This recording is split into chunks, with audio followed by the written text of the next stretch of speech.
Alrighty. Greetings, everyone. This is Chrissy with Chrissy's Voices and Reasons. It's our second podcast. Want to take the opportunity just to sort of thank you for watching, for my guests, of course, taking time and opportunity out to sit with us and have candid conversations. Like I always say, we're looking to change perspectives one conversation at a time. And so, with today's topic and discussion that's in place, that's what I am hopeful that we would be able to do. But before we get started, I want to start off with a small disclosure just to put in place before. Um, and of course, our disclosure is our organization. We will invite an array of special guests to our podcast who will share their personal and their professional perspectives for today's topic. The insight shared is not intended to personally treat, diagnose, or treat your specific condition or situation. If concerns arise, that's well beyond what we've discussed within this podcast. Of course, we're just asking you to sort of reach out to professionals within your region to address your concerns. Of course, we do have individuals here that specializes in mental health, but again, that's not our intention is to diagnose or treat. Is to have candid conversations to sort of change perspectives. We ask you to be or to remain mindful of their perceptions and views, just as you would desire others to be respectful of your thoughts, feelings, and views. Okay. So, of course, we're going to go through introductions of guests. I'm going to start with Coach A with his microphone to sort of give introduction of himself and what he would like to share, especially in regards to, I think he started his own nonprofit. So, for him to share insight about that piece before we get started.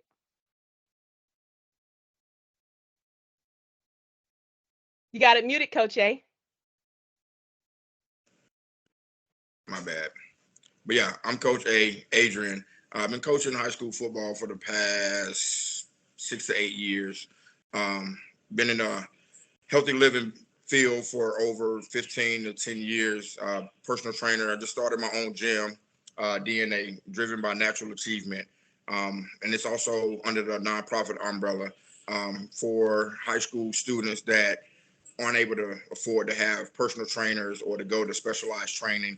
And it's also like a big brother, big sister program where we mentor them, we give them tutoring, we take them on college visits. And like I said, it's all funded through the nonprofit donations and sponsorships.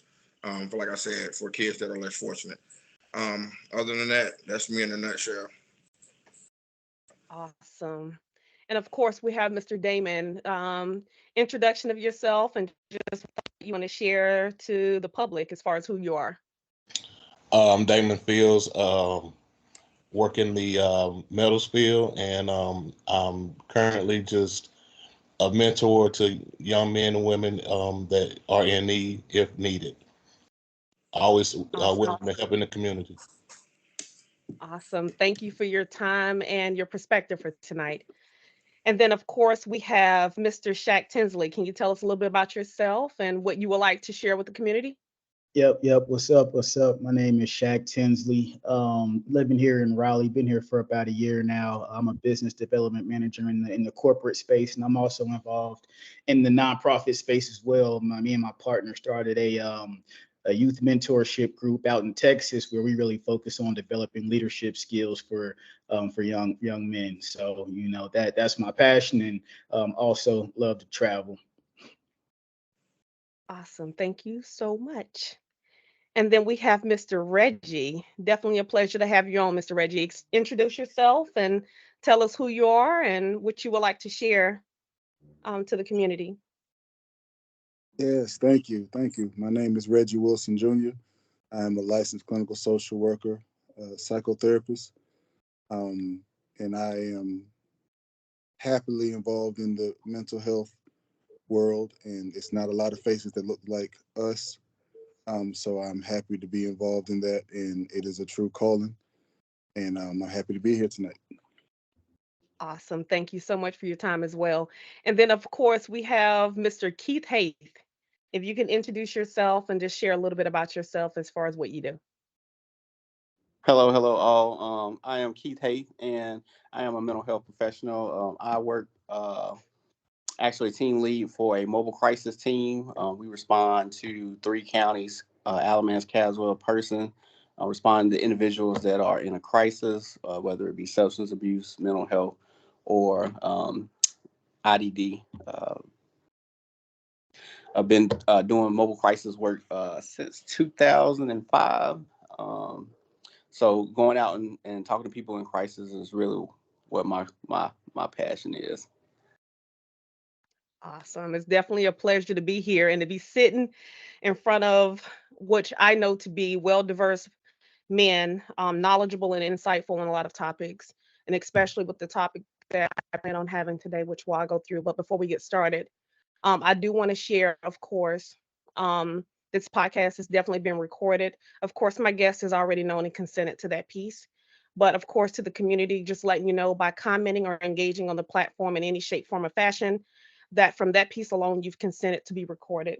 And so no other permissions will be needed by our organization to post or record anything on the social media platform. So thank you for that piece. So our topic for today, of course, is understanding the quality or nature of male masculine ideology. And of course, I wanted a male's perspective, insight that would be useful not only just between dialogue between us, but maybe within the community, because I think that's one topic that may be left off the table and may not be discussed as frequently as it should be. So, as a woman, of course, I was trying to come up with questions that would be useful to sort of pick at y'all guys' brains in regards to things that maybe you've personally dealt with or things that you've known other individuals to have experienced or even things that you've experienced in your past that has played a role as far as how you developed and come to be the person that you are today. So what I was thinking is from a woman's perspective, how has societal perception shaped, male masculinity as far as manhood and even where it started from, whether it started just, do you think it started simply childhood is where it started from, or do you think it's something that over a period of time you realize is more developed, more so um, in the adult frame now that you're currently in? I can address that. When you first get introduced into a masculine environment, as far as wanting to grow into a man, you watch your elders. As I watch my elders, I watch my uncles, my dad.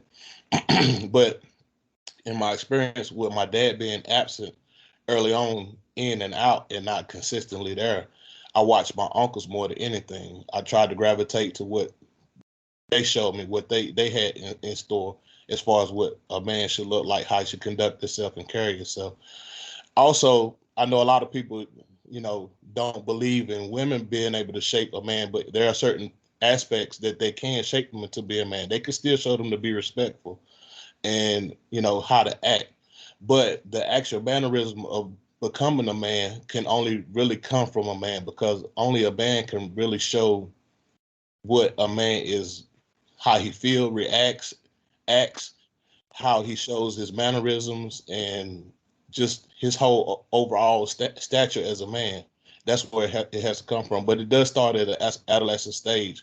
But when you move into the adult stage, it comes in a different phase, i.e. your friends, your circle, who you encounter, who you allow to mentor you, because sometimes you can have mentors that may be younger or older. You may learn from the youth more than you learn from the old, because sometimes what the old is, they learn from their trauma, whereas the youth learn from just evolving, you know what I'm saying, because the way society is.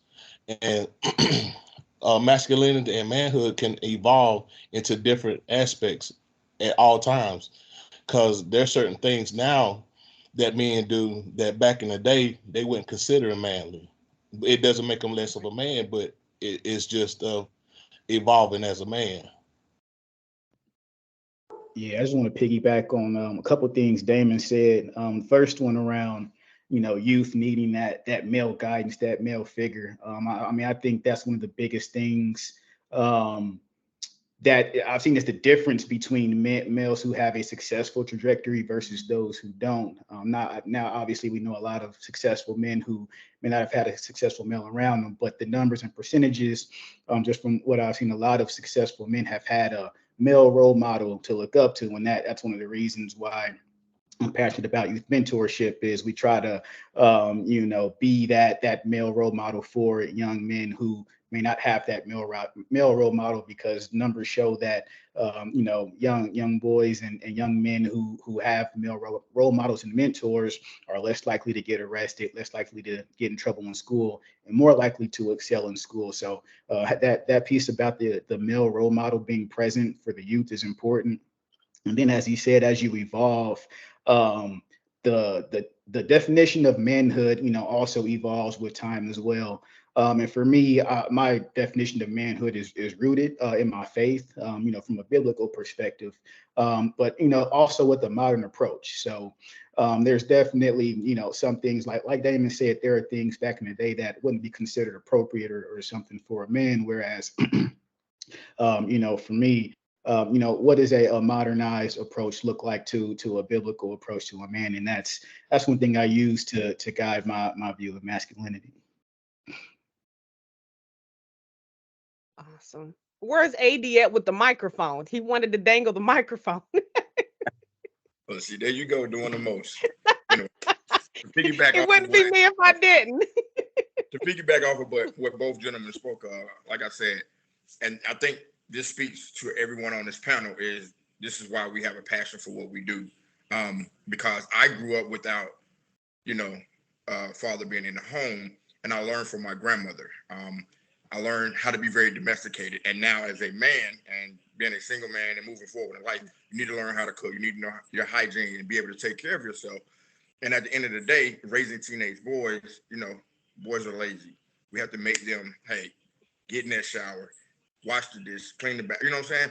So we have to, like I said, we have to be that example. And it starts, like you said, from our upbringing and having that role model in our lives. And then for me, in the sports aspect, I didn't have the opportunity to see any male figures play sports or take me out to play catch or throw the ball. So that's why I have a passion for being there and being able to mentor these kids to show them that, just because there isn't a father, there is someone who will go out there with you and help you get to where you need to go and put you in a situation. You just have to, like I said, humble yourself. You want to be able to grow and see that, because now I've encountered a lot of kids that know it all, but that's only because of their upbringing.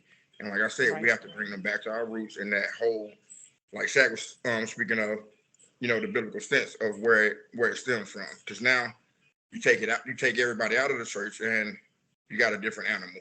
So, like I said, everything starts from your upbringing. And the only thing that I can say is we all have to stay in our faith. And like I said, try to not groom, I don't want to say groom, but we want to mentor these men and get them back on the right path so they can actually see what a man really is instead of what they see on TV and what other people idolize, and not, the real meaning of a man. Yeah, Cassette, I gotta say, I think some of the reasons why masculinity is viewed the way it is now, because of social norms. I look at my mother and my father's relationship. I grew up with both parents, and I look at their relationship. I look at my grandparents' relationship and how things were structured.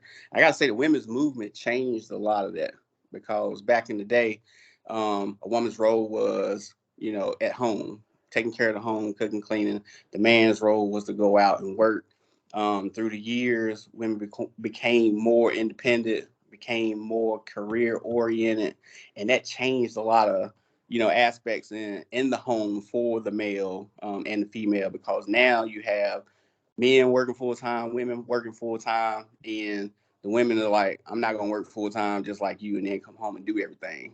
So that's kind of how the role for the man. Because like my dad, he doesn't cook. Like he'll grill or he'll deep fry turkey and stuff like that. But in terms of like cooking a meal like on the stove, he does not do that. When we have functions, my mom has to fix his plate or he doesn't eat. Like my mom takes care of the house. Like he doesn't clean up the house. My mom does everything. That's an old school household. And me and my best friend, we talk about this sometimes, because his dad, he'll pick at him and call him names because he'll help his wife clean up and do chores and stuff around the house. So he kind of picks on him about doing stuff like that. So the time period and the social norms, social norms were different way back when as social norms are now. And I think a lot of perception of men and like what men are learning from, because like now there's not a lot of male role models in a lot of these young folks' lives. So they're learning a lot on social media, what they're seeing on social media, what they're seeing on TV. And that is what is really driving the perception of what a man should be like in this day and age. Awesome. I was really touched about what Keith just said. When we don't have what we need, we tend to become what we need. And when I was a little boy, I didn't grow up with my dad in the house either. And I remember hearing things like, well, he's the man of the house. And, I was hearing things like that, and I'm 6 years old, 5 years old, 4 years old. Like, what does that mean? So I didn't know what that meant. All I knew was, well, I was watching the A-Team, so I was watching what Mr. T was. I was watching Hulk Hogan hit people in the turnbuckle. I was watching Mike Tyson do his thing. That was what manhood was. My mama loved Western, so I was whatever John Wayne was doing. I mean, I don't know. So we didn't have the Coach A's that I desperately needed.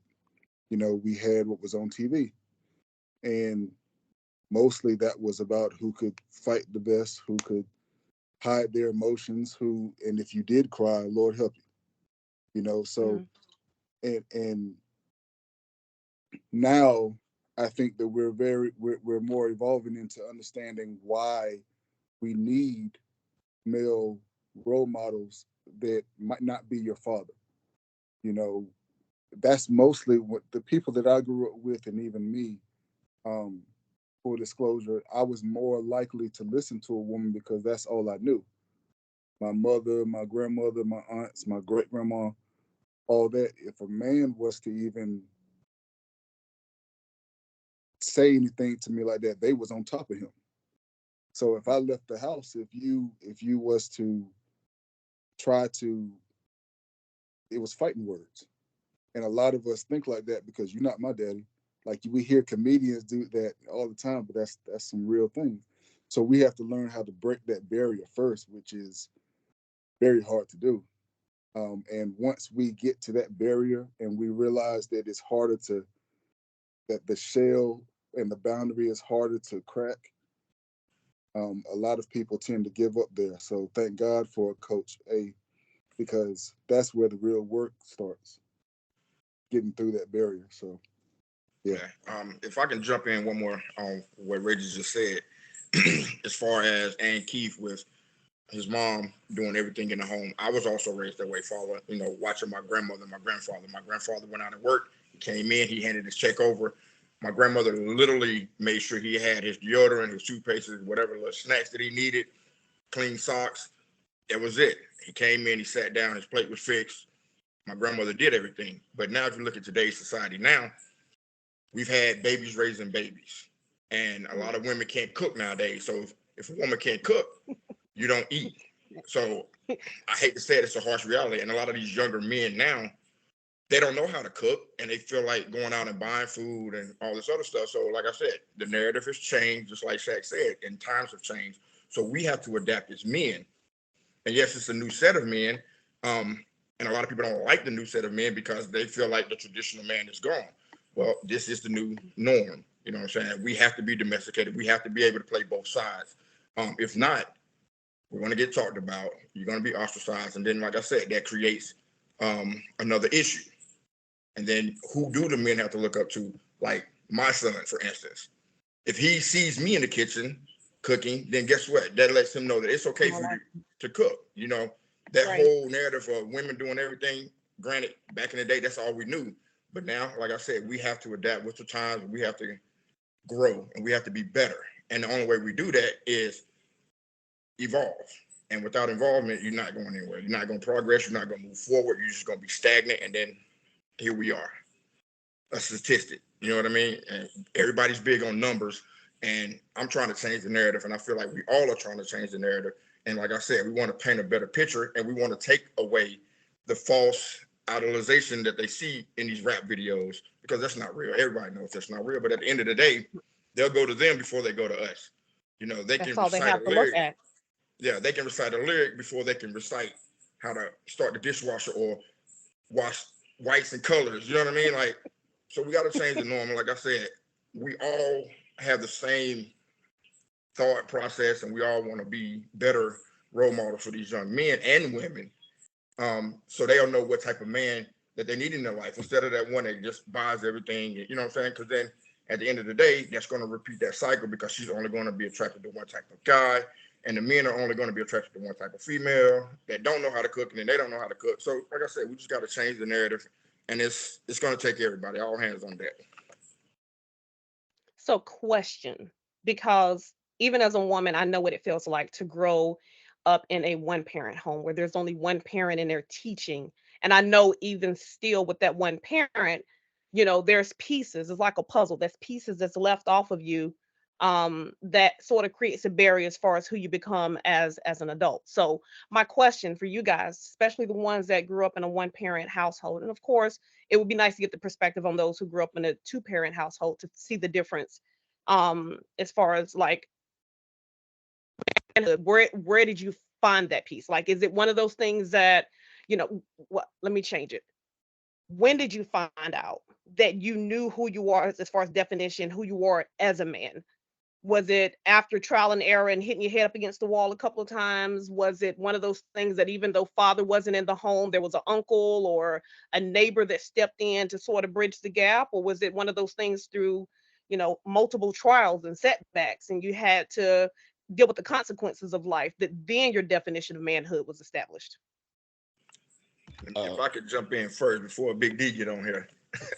um, for me, like I said, growing up in a single parent home, I saw my mother, and I don't want to say it was like a revolving door, but it was, a boyfriend here, a boyfriend there, sitting on the couch all day, and my mom working two jobs, and me having to ask them like, hey, can I go outside? Or, nah, you can't go anywhere. Wait till your mama get home, and just different aspects of different men.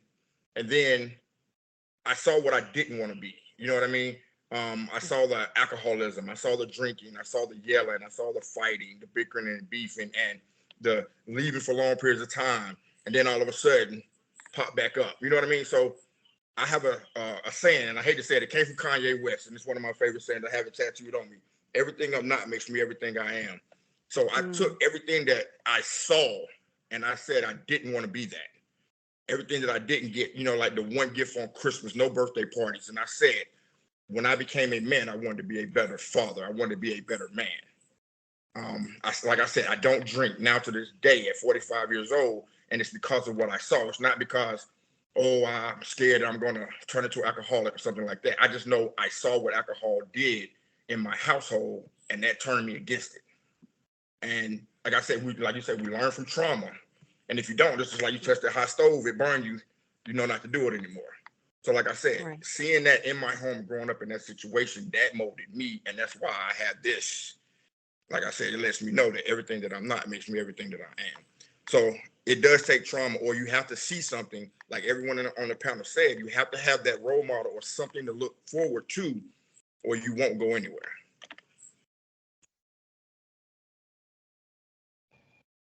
I got it. All right. I guess from trial and error for me, a little bit of both.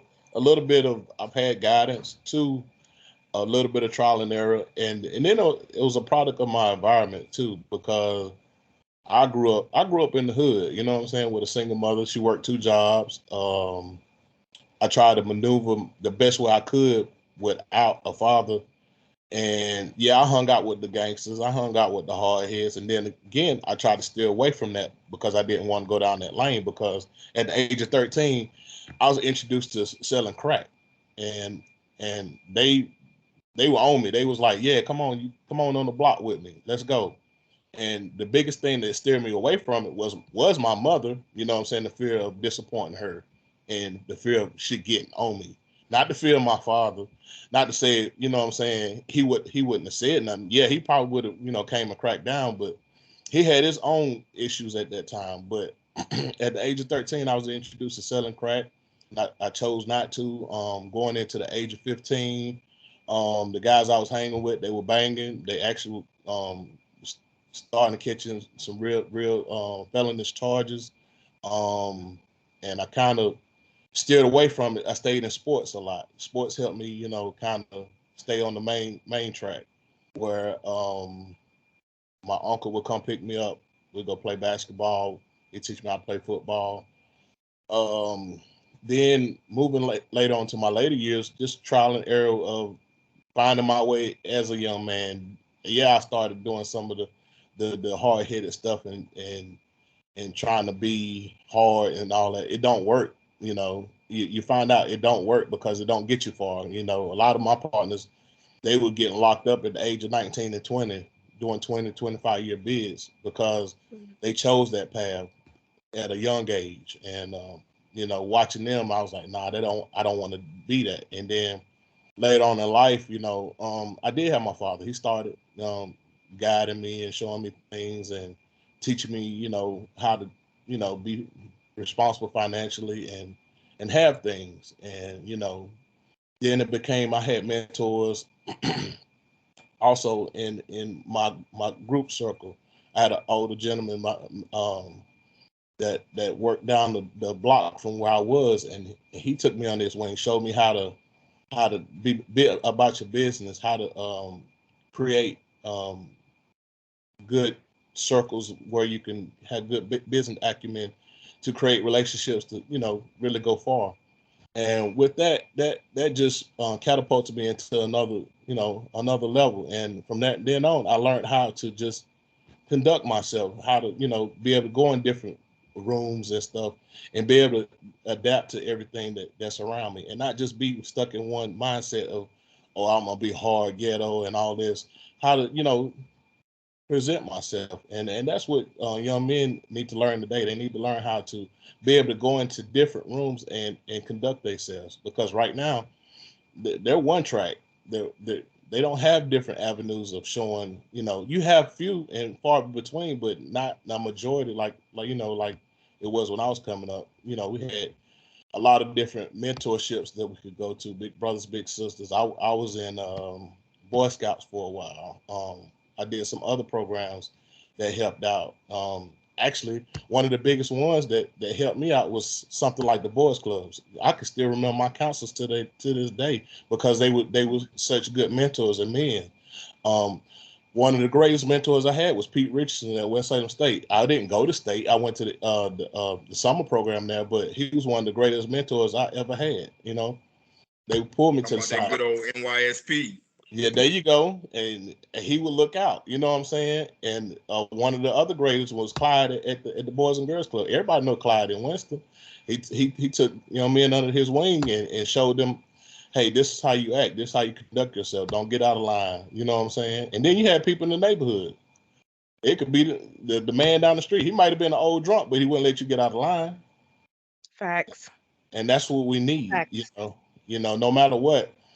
You know, And now you can't say that to other people's kids. Not understand that people don't want everybody on their kids, but if they not meaning them no harm and they steering them straight and they gonna keep them from killing themselves or killing somebody else, then don't try and correct everybody when they speaking up.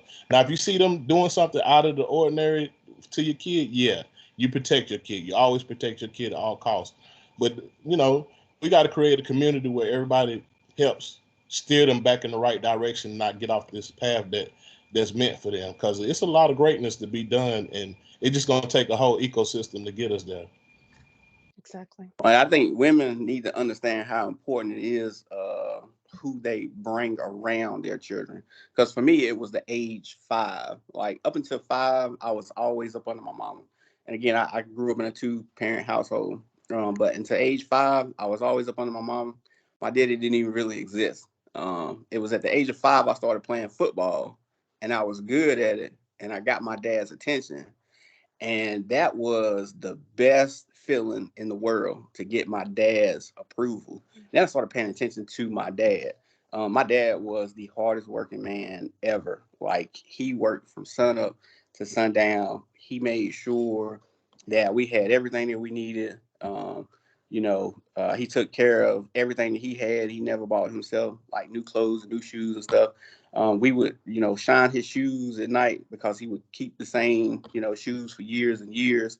And once I excelled at something and I got my dad's attention, I wanted to excel in everything, because I wanted him to notice everything that I was doing. And I think that's what happens with young children. The male role, or that significant, and it doesn't have to be the male role, but whoever that significant person is in their life that plays that role that they seek attention from, that's where they're going to start picking up their characteristics from. That's where they're going to be focusing their attention to get their attention, and things to that nature. So for me, it was like at age 5, when my dad really started noticing, what I was doing, and stuff. And then I went all in. My grades were mediocre.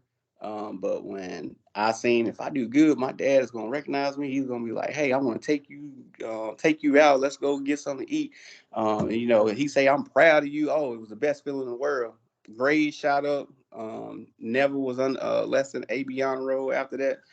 Everything just changed, and I remember that, going into kindergarten at 5 years old, and working towards that approval, and trying to emulate what he does. So working in the yard, mowing yards, mowing neighbors' yards. People in the community are like, "Oh man, that son of yours, he's a hard worker. Can I get him to come do some work at my house?" I would see how my dad would light up, and to this day, I still have those same ethics, those same work ethics. All the things that I saw in him, I tried to emulate and be like. Yeah, man. And just speaking from a perspective of, I've actually been in a very fortunate, very blessed position. I grew up in the house with both my parents, and then I knew both my grandparents, and they were, all married, through really up until my granddad passed a couple of years ago. But I was able to see three different versions of we'll call it a successful marriage, and three different versions of males play three different positions in the home. So, growing up with my parents in the house, um, my dad was that, traditional provider. He worked multiple jobs when things got tough, but always made sure we had food on the table and clothes on our back. And, there were times that he would go without to make sure that we had. So, grew up seeing that, and how my mom supported him as a partner. And then my maternal grandparents, my mom's parents, they were entrepreneurial. So I saw that from that side, and watched my grandpa spin up multiple different businesses, and hustle, and take care of the family that way. And saw how my grandmother supported him as well. And then on my dad's side, saw both of them. And my granddad was actually disabled my entire life, so I never actually saw that grandfather work. My grandmother always worked on that side, but one thing that grandfather did do was always take care of me and my brothers when my parents were working, and nobody was around to watch the kids. So he played um, that integral role for us. So he was the one that was drill sergeant at home. I'll never forget, whenever we got out of bed, if we didn't make up our bed, he would come get us from wherever we are to make up our bed. I would see him cook, because he was at home with us, so he had to make sure we were fed. The way we folded our clothes, everything I got from my granddad, from a domestic point of view. So I saw three different uh, males play three different integral roles in their partnership and in their home, and that really helped shape me into what I see as a man. And taking that and carrying that into relationships. I view my girlfriend as a partner, not as anything more or less, but we enter a partnership, and I have strengths, she has strengths, and that's where my identity as a man comes from. Is what I can bring to the table. And then, like A said, whatever I don't have, you find that person that completes you and brings those other things. So my identity as a man is just as much in who I am as well as who I'm not.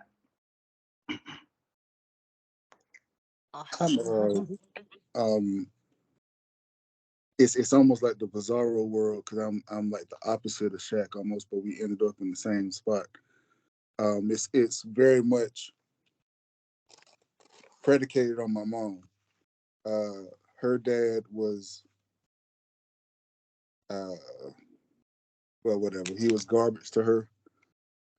My father was garbage to her, and I made up my mind that her son wasn't going to be. That if we wasn't going to do the three strikes you're out thing, and I was going to be what she was trying to raise, which was the opposite of those two. And I can understand why. And it goes a lot with what the coach was saying. I knew what a good man was by doing the opposite of what had been previously done. And so for me, what she was trying to have as a little girl, what she was trying to have as a wife, whoever God blesses me with, they're not going to have those issues because I put forth an effort a long time ago not to go down that road. And it's a scary road because it's marked full of, memories and circumstances, DNA, all those type of stuff.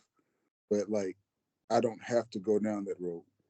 Now, it would have been nice to have male role models that would have led me down another road, but it was enough for me.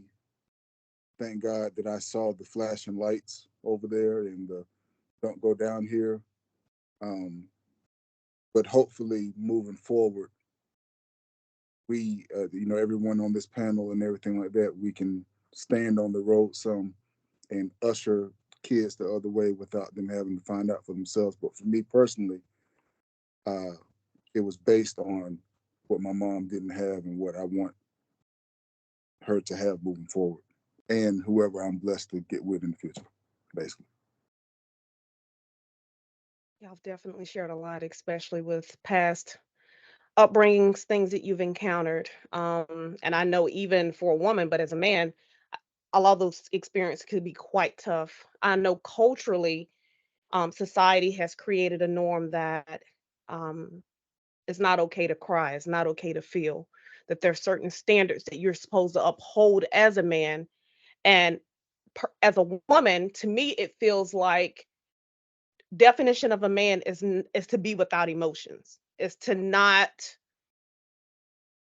to be able to express yourself in a way of what you're truly feeling, but to create an image as though the perfect will exists, and then whatever punches that you can take, that is one of those things that you're supposed to deal with. So knowing what you've gone through in your past, knowing what you've gone through in your past, and then the things that you've learned now as a man, and the obstacles and hurdles that you've gone through, what would you say to the comment of telling individuals, or for those that tell that young boys that it's not okay to cry, it's not okay to feel?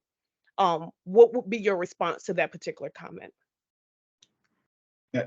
So I'm gonna spin it back to no. This is a serious topic, but I'm gonna start it off with something that I found pretty funny. Me and my girl were talking one day about different things that traditionally men aren't supposed to do. And one of the things, it was, I think I was blowing my food, like, yeah, it was some soup that was hot or something, and we made a joke like, yeah, men ain't supposed to blow their food. And it was just like, man, like, it's men can't do nothing, like, but is to bring it back to what I tell to a young kid who has heard all his life, you aren't supposed to cry. That's actually something that I heard growing up a lot too, as I'm sure some of the other men on the panel have, is suck it up, be a big boy. Big boys don't cry. Um, I mean, I can go down the line, how many times I heard that. And I can remember when I broke my wrist in, I want to say, the seventh grade, playing football, and my mom came to the hospital from work to see me. And my mom's amazing, by the way. She's very loving. I love my mom to death, and she loves me to death as well. But her first comment when she saw me on the hospital bed was, "When are you gonna be able to play again?" Like, it wasn't like, "How you doing?" It wasn't, "Are you all right?" Obviously, she wanted to make sure I was okay. Obviously, she cared about me, right? But it was just, as a boy who plays sports, you're supposed to be tough. You'll bounce back. And so, what I would tell that kid who's heard things like that his entire life is, number one, you don't have to force yourself to be something you're not. So if you are a person who doesn't like to cry, you don't have to go out and try to make yourself cry or try to find this um, piece of you that you haven't been able to tap into for a while. But if you have been suppressing feelings, you have been suppressing emotions, find a safe place. Maybe you're not comfortable crying in public, but find a safe place in private where you can let those emotions out. And as you become more comfortable with that, find people you can be comfortable around being that person, or being more emotional, and spend more time with them or confide in them when you do have that time when you need to express those emotions. So that would be my message to them.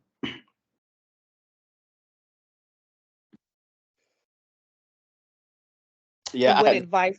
Oh, go ahead, Keith. I'm yeah, sorry. I just had to agree with that. Everybody's different.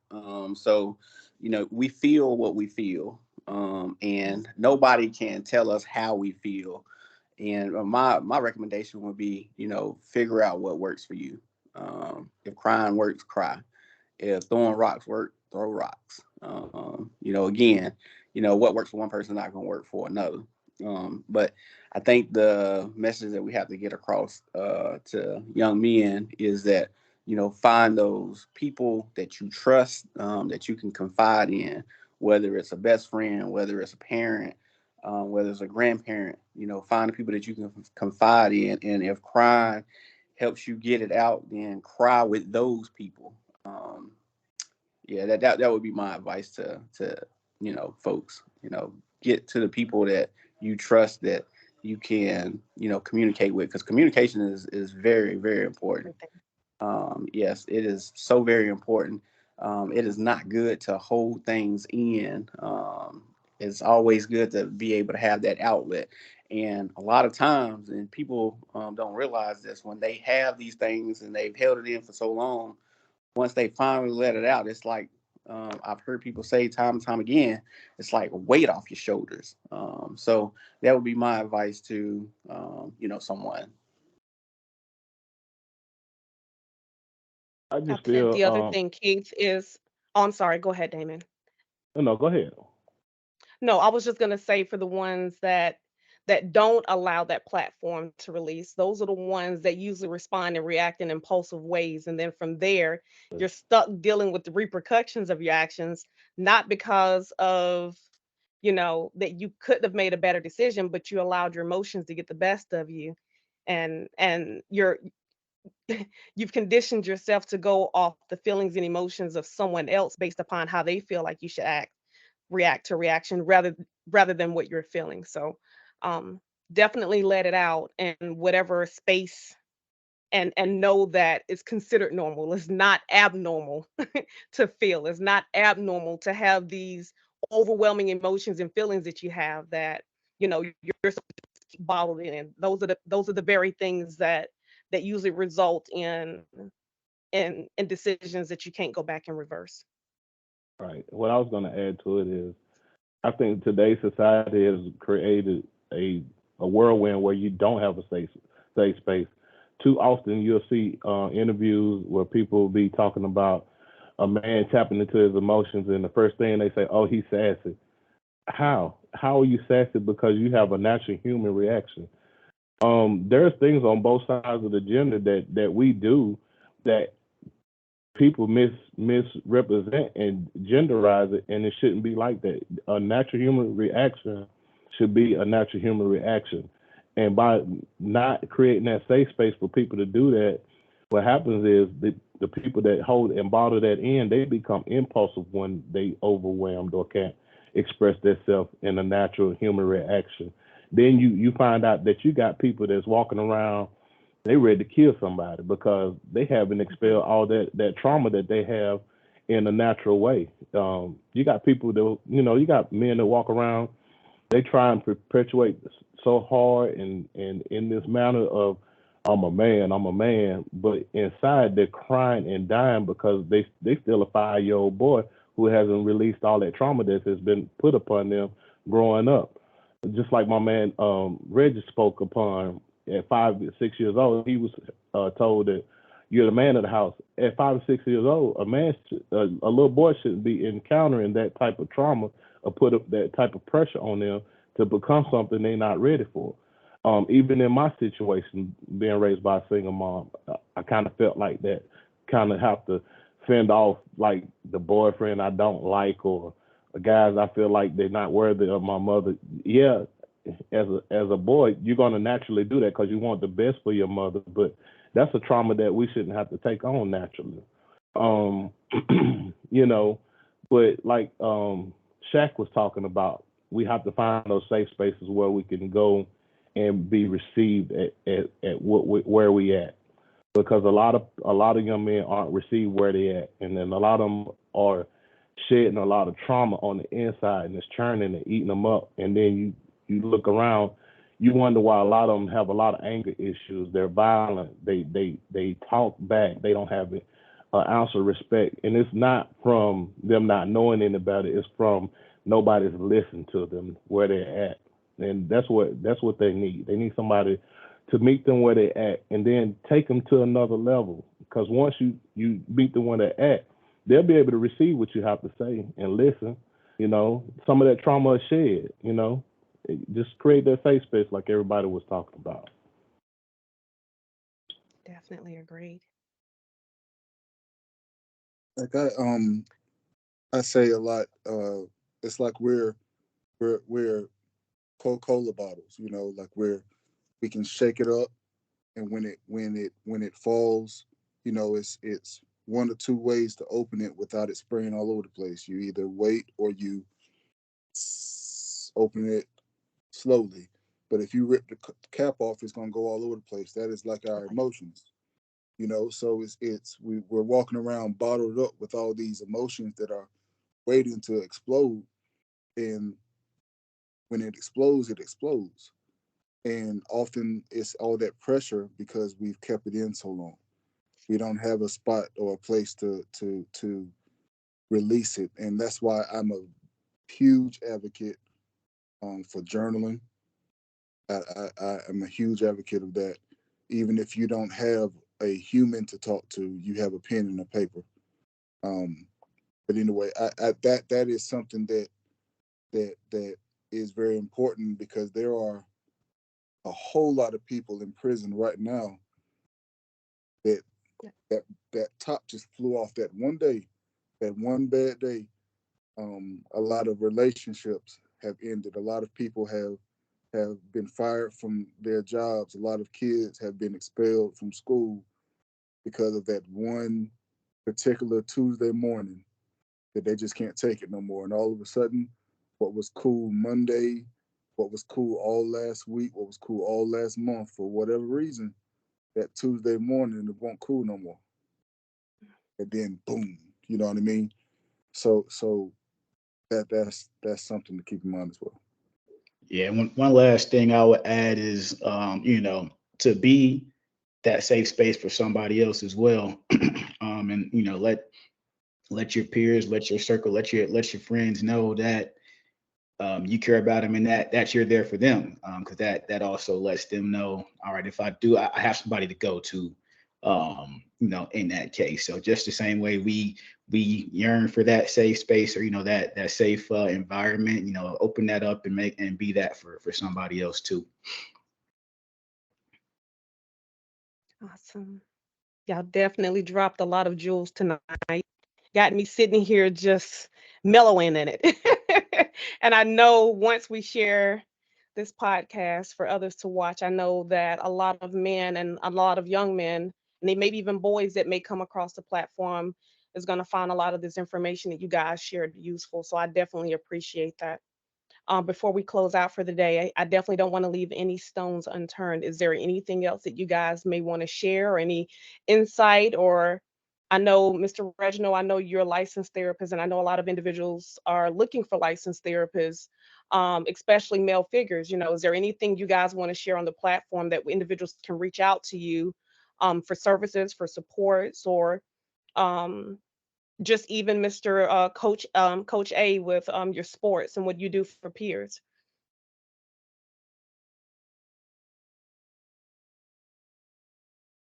Yes. You can find me. Well, you can email me at rwilson@armstrongcfh.com. I am currently. Uh, I have a few more slots that I can see, and if not, we can always work on a time schedule of when you can be seen. Um, but it's very important, and when you find that you are in need, that's when you need to go, because it's that second and third and fourth thought that'll stop you from going. you know, so if you feel Absolutely. like you need to, come on. Absolutely. Thank you for that piece. I think on my end, if I can share, definitely, of course, people are aware of Chrissy's Voices of Reason, but this whole thing has been birthed by the nonprofit Chrissy's Place of Refuge, which of course you can definitely check out on social media through Instagram and of course through Facebook. Definitely you can check also the website Chrissy's Place of Refuge.org. Definitely check out what we're looking to do in regards to what we're offering to the community, how we're trying to shape supports for the state of North Carolina, not only just for children, but also low income families um, that is in need for services. So I want to thank you guys all for your time. I just want to make sure I didn't miss anybody with anything that anyone to share before we go. No, thank you. Oh, and I'm sorry. That's the Armstrong Center for Hope is where I work. The Armstrong Center for Hope. Okay. Awesome. Thank you. I definitely appreciate that for that correction. Thank you, Mr. Keith. Thank you, Mr. Damon. Thank you, Reggie. Thank you. I'm not sure. I think, do we have still Coach A and Mr. Shack? I'm not sure if the call dropped. But thank you all guys for your support, and I definitely appreciate it. And until next time, our next discussion, peace.